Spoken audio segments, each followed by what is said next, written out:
In dit filmpje ziet u een spieronderzoek, een behandeling en als afsluiting een rekoefening. Leg een bal op uw schouderblad en ga tegen de muur staan. Door met de bal over uw spier te rollen, zoekt u naar een pijnlijk punt.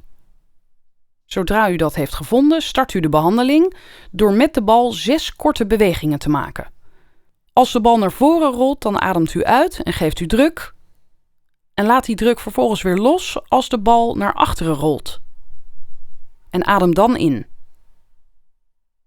Op deze manier kunt u meerdere punten op uw schouderblad behandelen. Liggend op uw rug brengt u uw arm voor uw lichaam. Met de hand van uw andere arm ondersteunt u deze beweging. Draai uw schouder licht naar binnen. En hou die positie ongeveer 10 seconden vast.